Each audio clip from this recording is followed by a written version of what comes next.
It's like Colin's book, you know, we're running out of water. You see, the Green Revolution is two stages. Stage one was surface irrigation. And around about 1990 or earlier in India, we went from surface to groundwater. And we've pretty well irrigated what's going to be irrigated. So now the question is, how do you go the next way? And I think the answer to that, it lies not just in what IWMI is doing, but you have to know what the plant breeders are doing and what other disciplines are doing on the water problem. But it's what I call the iron law of transpiration.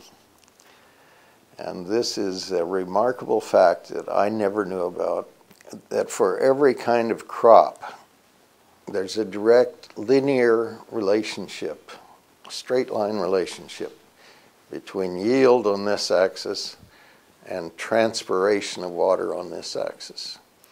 And I call it the iron law because for every crop, that function is fixed. You can't do anything about it. So that this puts a real constraint on what you can do when you're trying to grow more crops with less water. You can do that by reducing evaporation loss from the surface of the soil and all kinds of tricks. But you finally hit this iron law, and in the present state of physical knowledge, we can't do a thing about that, and it all stops. You can't get any more gain, no more crop per drop. So that is the fundamental challenge for everybody around the world. And it's not something that's IWMI's business in a way, because IWMI isn't into molecular genetics and things that if they can breed crops that can change this relationship. I guess climate change is a very big issue. But yeah, at the moment, most attention goes to mitigation, warming and energy.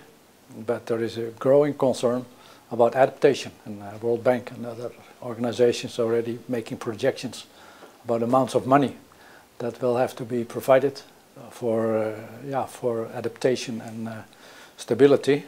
But I like to see this new focus on climate change more as an add-on to the water management and the water crisis.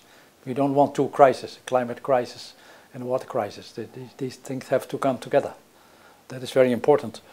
And that means that you have to look at very much from a long-term planning perspective, spatial planning.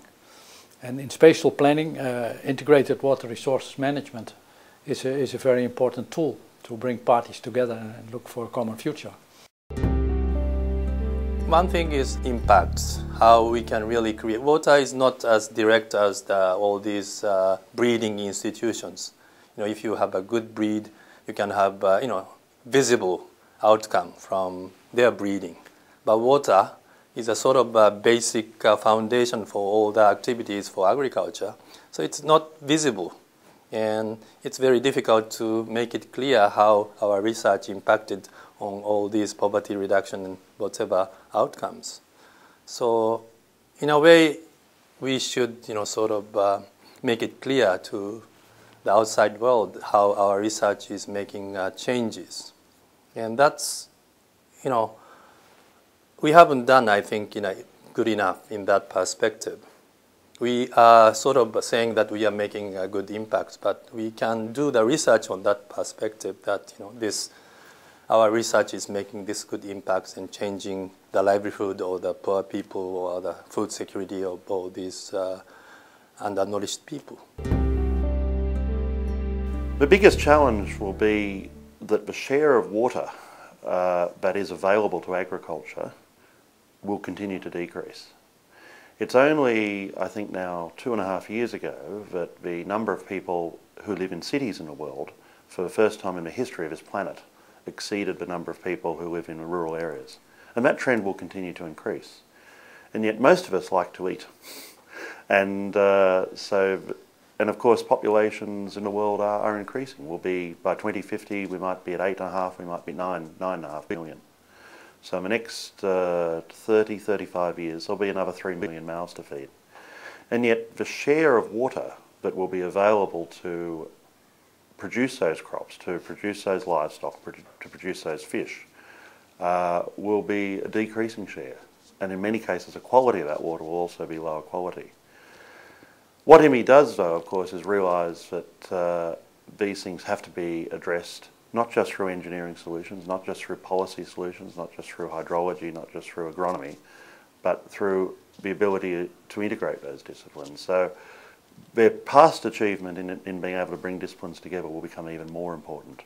But the key challenge is the fact that we have to feed many more mouths with less water being available to agriculture. I think we have an incredibly important niche given this livelihood and environmental crisis and the need to get some good evidence. It's a very complicated world, and people are making decisions about what way to go or not. And I think it's an incredibly important role to provide that information as best we can, to communicate it and to convince people. And so I think looking over the coming 10 years, I think IWMI is right in the place where we need to be to really make a difference. I guess in any sort of agency which is dependent on donor funding, the challenge is always to make sure the funds keep coming in the door and that we turn out high quality product from that door. But I think the importance of water is well known, and the funds seem to be coming in quite regularly now. But the other issue, I think, is making sure that in terms of education, we're attracting the best and the brightest young graduates into careers in water, in water science, in water engineering, in the socio-economics of water. And we need to see a reverse in this trend where everyone thinks it was exciting and, if you like, sexy to go into these careers around finance and banking and other sort of very high-profile areas. We're hoping we can attract some of these good, bright young people back into water, which is a very sexy issue in my view.